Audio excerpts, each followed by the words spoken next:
అదేదో నేను మైనారిటీలకు బాగా చేసేస్తా. అసలు ఎప్పుడు బీజేపీతో నువ్వు సంసారం చేసింది నువ్వు ఆ చంద్రబాబు నాయుడు, ఇప్పుడు ఆ పాపాన్ని మా మీద నెడుతున్నాడు. ఇప్పుడు ఏదైనా మాట్లాడితే ఏం చెప్తున్నాడు, బాగా సోషల్ మీడియాలో ఎవరో కొంచెం మందిగా వైరల్ చేస్తున్నారు. ఏమంటే మేమంట మోడీకి సపోర్ట్ చేస్తున్నామంట, మేమైతే బీజేపీకి సపోర్ట్ చేస్తున్నామంట. ఎక్కడ చేస్తున్నామని చెప్పి నేనంతా మైనారిటీ సోదరులకు అడుగుతానంట.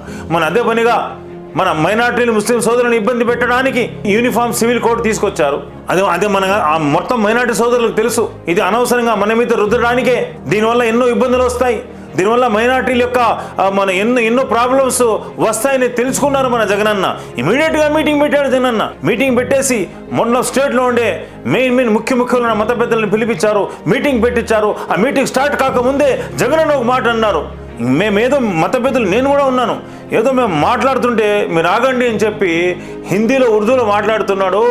అరే సారే ఉలమాకు మేరా సలాం హే, सारे उलमा को मेरा सलाम है, ये వైఎస్ఆర్ पार्टी ये माइनॉरिटी की पार्टी है, आप नको भूलिए, आपके ऊपर मैं जुल्म नहीं करूंगा, मैं आपके साथ వైఎస్ఆర్సీపీ పార్టీ खड़े रहेगी बोल के इतना अच्छा बोले. ఇంత బాగా చెప్పాడు మన జగనన్న అని చెప్పి మీకు అంతా తెలుపుకుంటాడు. ఏమని చెప్పాడు, ఈ యొక్క వైఎస్ఆర్సీపీ పార్టీ మైనారిటీ పార్టీ, మీరేం చింతించకండి, మీకు నష్టం జరిగితే నాకు నష్టం జరుగుతుందని చెప్పిన ఏకైక నాయకుడు మన జగనన్న కాదా అని చెప్పి మీకు అంతా తెలుపుకుంటా ఉంటాం.